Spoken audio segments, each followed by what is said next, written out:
Asymmetrical में क्या होता है?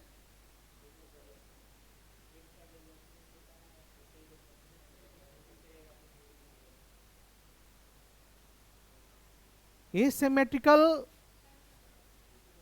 डेवलपमेंट रिस्ट्रिक्शंस सीक्वेंस में नहीं होता है।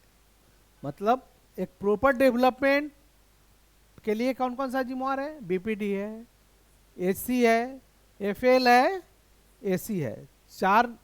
अब लोग ह्यूमरस भी नापता है, अल्ना रेडियस भी नापता है, टिबिया फिबुला भी नापता है। समझ में आ रहा है ना? लेकिन जनरली जो ये चार पैरामीटर है, तो चार पैरामीटर में डिफरेंशिएशन काफी है।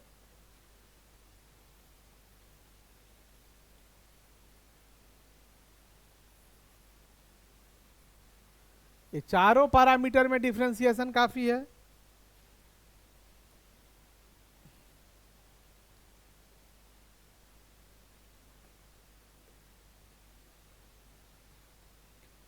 बीपीडी,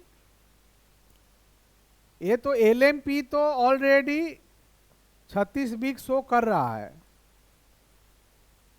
और बीपीडी कर रहा है 35 वीक। एसी कर रहा है 34 वीक। एफएल कर रहा है 30 वीक, और एसी कर रहा है 29 या 30 वीक। मतलब क्या? हेड का ग्रोथ हुआ लेकिन थोड़ा कम हुआ। फीमेल का जो ग्रोथ है सबसे कम हुआ, और उससे भी कम इसका एब्डोमेन का हुआ। तो क्या होगा? एटलीस्ट क्या बनेगा? हेड इतना बड़ा बनेगा, एब्डोमेन इतना बड़ा बनेगा, एंड लेग्स जो है ऐसा बनेगा।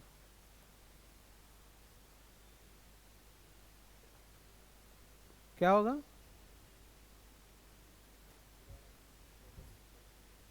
बच्चा पैदा होगा आईयूजीआर वाला, कैसा पैदा होगा?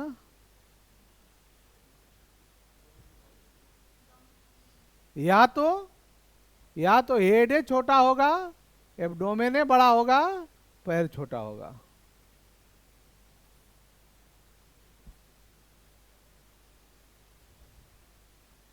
मतलब जो रेशियो होना चाहिए, रेशियो है ना। नॉर्मल फीटस में हमने क्या देखा? शुरू में जो फीटस का जितने भी है क्या है? बीपीडी भी, बीपीडी कितना आ रहा है? 22 वीक है। एससी 21 वीक है, नॉर्मल है। एफएल कितना आ रहा है? 21 वीक। एसी कितना आ रहा है? 20 वीक। सही है सब, एक दो सप्ताह का डिफरेंस है। लेकिन यहां क्या हो रहा है?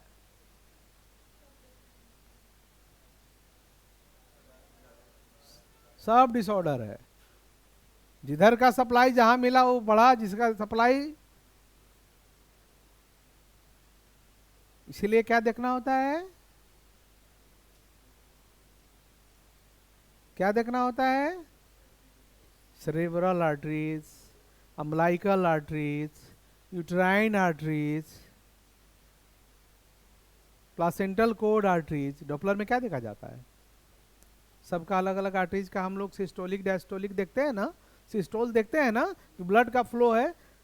अब ब्लड का फ्लो सेरेब्रल आर्टरीज का कम है, दैट मीन सप्लाई ब्रेन में कम जा रहा है। कैसा होगा इसका ग्रोथ? कैसा होगा डेवलपमेंट? अम्बलाइकल आर्टरीज का कम जा रहा है, पेट का डेवलपमेंट कम करेगा। फीमोरल आर्टरीज का कम जा रहा है, पैर का कम करेगा। यूट्राइन आर्टरीज का कम जा रहा है, सबका कम करेगा।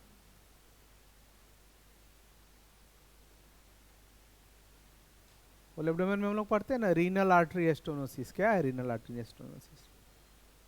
रीनल का तो काम है, किडनी का काम है फिल्टर करना, लेकिन उसको भी जिंदा रहने के लिए उसके आर्टरीज वेन की जरूरत होता है, ब्लड की जरूरत होता है। Liver, hepatic veins, portal veins, ये अगर डिस्टर्ब हुआ तो लीवर डिस्टर्ब हो गया। समझ में आ रहा है ना?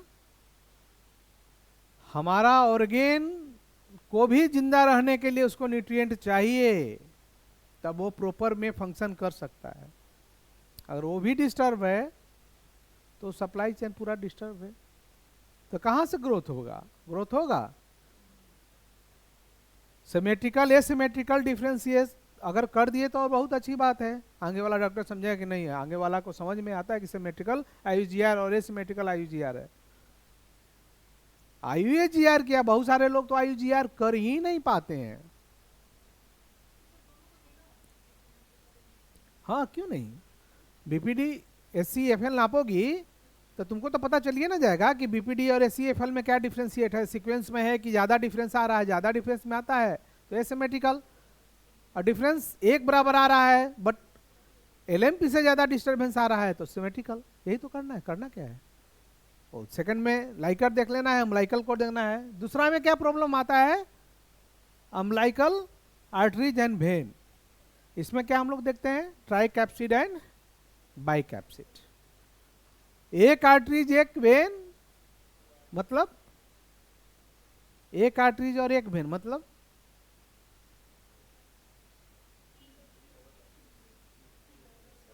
टू वेसल्स या थ्री वेसल्स? तो टू वेसल्स का अगर है अम्लाइकल कोड में सप्लाई तो बच्चा का ग्रोथ कैसा होगा? सिमेट्रिकल कि asymmetrical?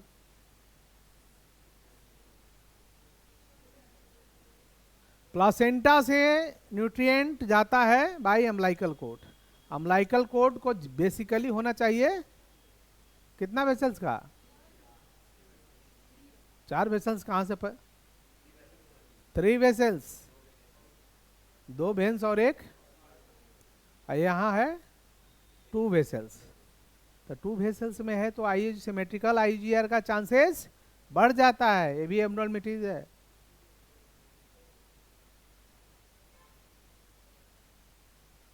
Three vessels is the sufficient. 3 vessels है तो अम्लाइकल कोड से एब्नॉर्मलिटीज नहीं है। एब्नॉर्मलिटीज कहां से है? इंटरनल स्ट्रक्चर से उसका, चाहे सेरेब्रल है, यूटेराइन है या अदर्स है।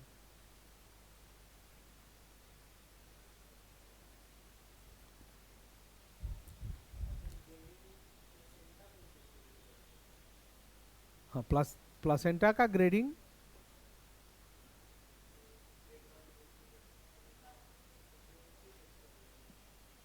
फाइब्रोसिस जो कैल्सीफाइड होता है उस पर दिया जाता है ना।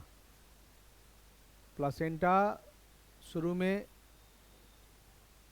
बड़ा रहता है, मस्कुलर रहता है, होमोजीनियस रहता है। जैसे जैसे ग्रेडिंग में जाता है क्या होता है? फाइब्रोटिक चेंजिंग आते रहता है, तो ज़्यादा हाइपर हो जाता है। और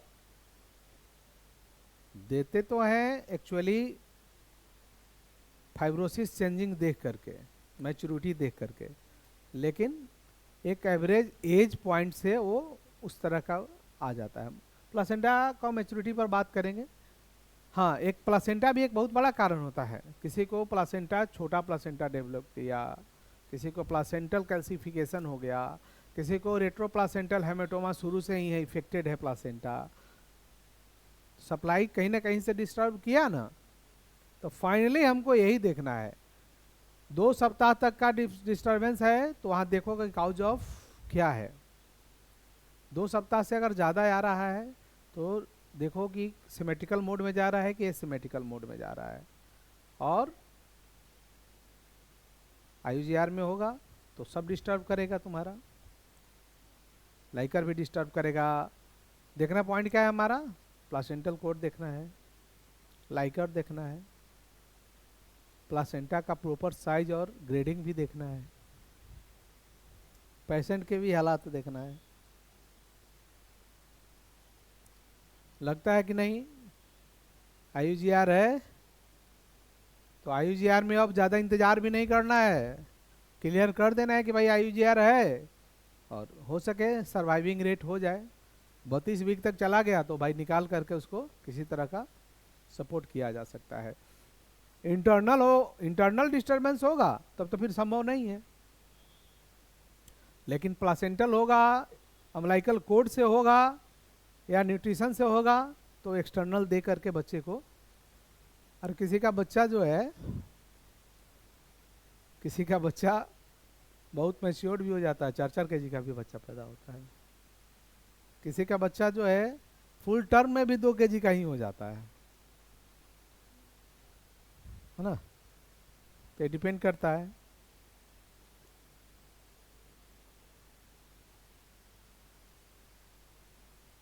सारा प्रोफाइल को देख करके ही डिसाइड करना होगा कि IUGR का बच्चा है या नॉर्मल बच्चा है। क्लियर है?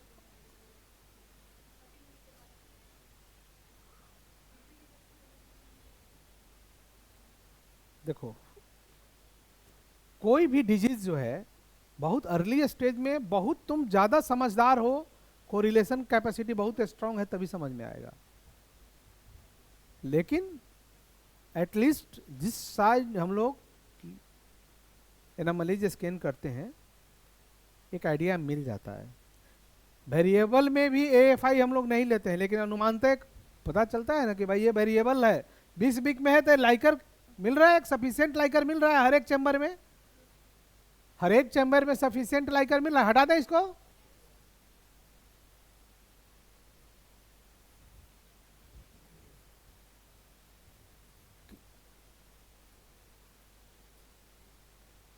देखो, 1 number, 2 number, 3 number, 4 number, 5 number, 6 number, 7 number, 8 number, हर फिटस का मतलब ये तो दोनों सेम लगता है कि जितने भी क्वाड्रेंट एंगल्स आते हैं, एक लाइकर सफिशियंट मिलना चाहिए। लार्जेस्ट लाइकर पैकेट ए वाला होगा। कौन सा है? यही है ना लार्जेस्ट लाइकर? और कोई है? ये है लिम्स फ्री कोड फ्री। तो हमको लगता है कि लिम्स फ्री कोड फ्री में यही होगा, है ना। सबसे ज्यादा लाइकर एक अनुमानतः लग जाता है, बाकी तुम मतलब वेरिएबल में भी करते हैं तो मोर देन 50 cm होना चाहिए। लार्जेस्ट लाइकर पैकेट का बोलो तो एक एवरेज हो जाता है कि चलो भाई सब चीज ठीक है, मतलब लाइकर ठीक है ऑलमोस्ट। लग रहा है कि नहीं, अरे लाइकर तो अभी 20-22 वीक का एम्ब्रियो का साइज ही नाप रहे हैं, लाइकर आना चाहिए कम से कम 40-50। सबसे लार्जेस्ट लाइकर आ रहा है 15-20, कुछ कम है। जो फीटस कंप्लीट एक्टिव होता है, मूवमेंट होता है, तो पता चलता है, मतलब वो 2-3 मिनट का जो स्कैनिंग होता है उसी में मूवमेंट पता चल जाता है ना। तो वो सभी कारण बनता है, तो एक कारण नहीं है।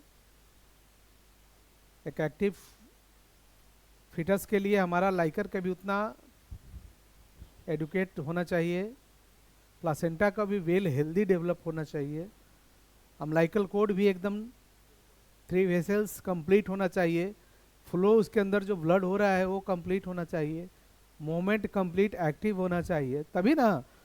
सुस्त है, चल नहीं रहा है, मोमेंट नहीं है, पोजीशंस नहीं है, तो तुमको तो अलर्ट होना चाहिए ना। FHR नॉर्मल नहीं है, लेस देन नॉर्मल आ रहा है, स्लगिश मोमेंट आ रहा है, तुमको तो समझना होगा। तो इनिशियली क्या होता है, शुरुआत से ही पता चल जाता है ना, शुरुआत से ही पता चल जाता है। और कभी कभी हमारी मजबूरी भी हो जाती है कि कम मतलब ज़्यादा डेवलप वाले को भी कम बताएं, कम डेवलप वाले को भी ज़्यादा बताएं। आए दिन लाइफ में जब प्रैक्टिस में आओगे ना, तो हर तरह का पेशेंट से रूबरू होना पड़ेगा। कभी झूठ भी बोलना पड़ता है, किसी को लाइफ भी बचाना पड़ता है, बहुत सारी चीज़ें हैं। हो गया, 4 बज गए।